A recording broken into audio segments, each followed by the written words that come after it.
of the most challenging parts about growing a service-based business is when you start separating yourself from actually doing the service.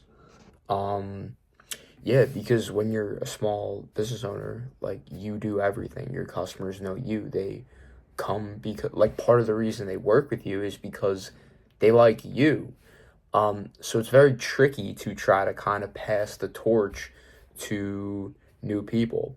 For context, I have a hockey media company, so we work with videographers and editors. Like those are the people that are working for me now.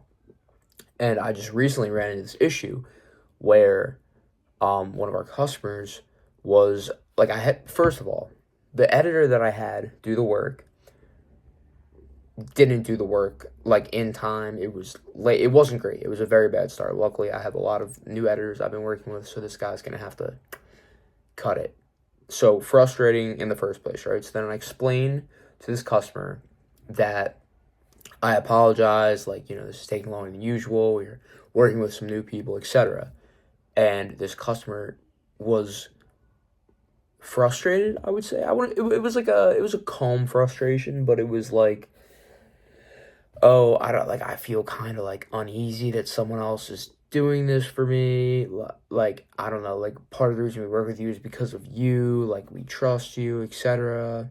And I did communicate to this customer when I pitched them the price. So yeah, I let them know ahead of time. I'm like, yeah, like I have someone else to pay for this, so like, I'm trying out some new editors, etc. And I guess there was like a disconnect. I guess they didn't understand. But I went and I like recorded the thing and I just had someone else edit it.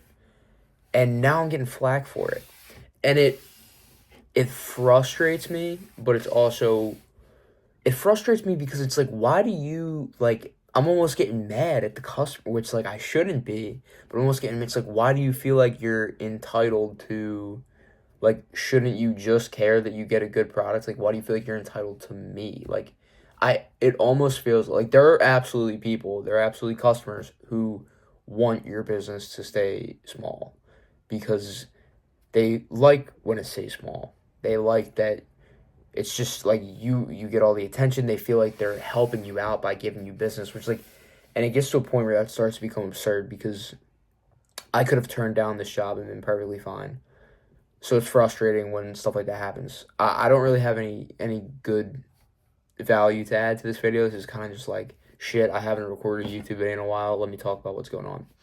And this is happening right now. I'm getting text from the customer as we speak. And I'm trying to deal with it in a very classy way and saying, like, I'm sorry, like, is there anything I can do to make you feel more comfortable with the like, it's like, sorry, that was my cat. My cat was sitting on me. And it's frustrating because it's like, am I in the wrong for trying to grow my business? No.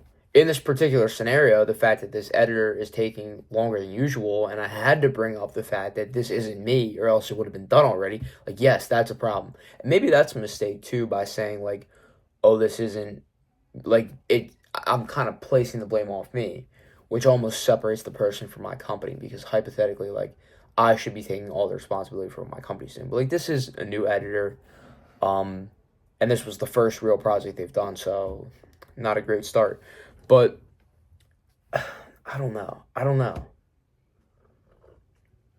I'm using this to just chat it out right now. Just chat it out real good. It's just like an uncomfortable reality because the annoying part too is like the editor, like the editors and the videographers that I'm working with, like they're better than me at videography and editing, like by a lot. Like I'm doing that on purpose because like that was never what I got into this for. I like running the business and I want to completely stop video and editing so I can just run and grow the business.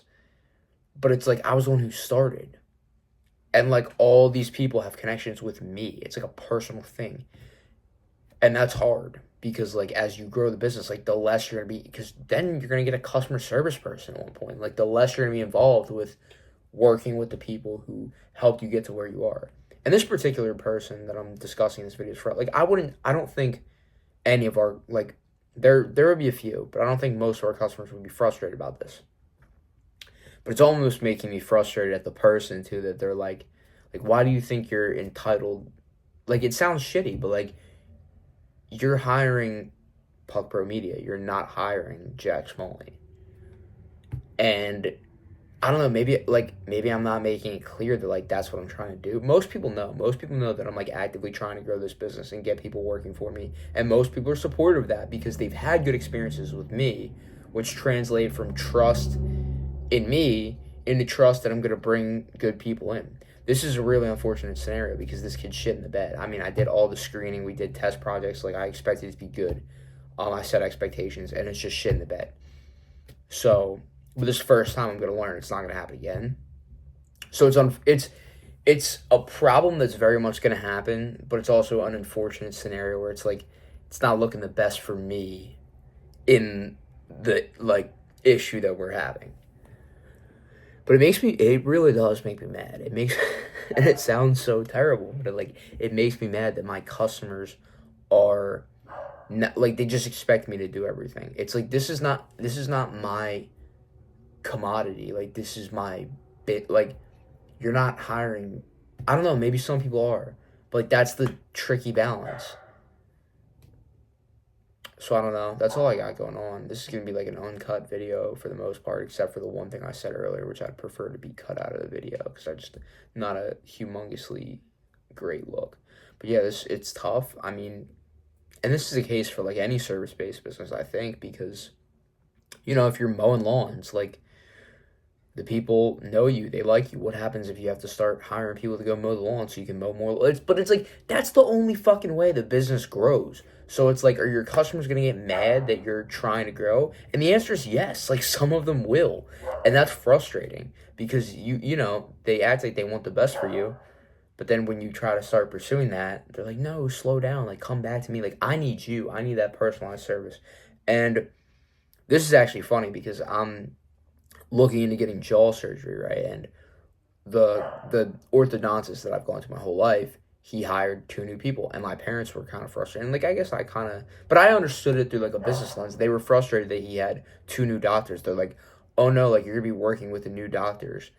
And I'm kind of like, when I think about that, it's like that's kind of the same exact scenario that I'm going through. It's like, I don't feel bad. Like, the guy's getting older. The guy's had a successful business for a while. Like, sure, he's probably trying to hand off some of the work to new doctors so he can continue his practice. Like, it makes sense.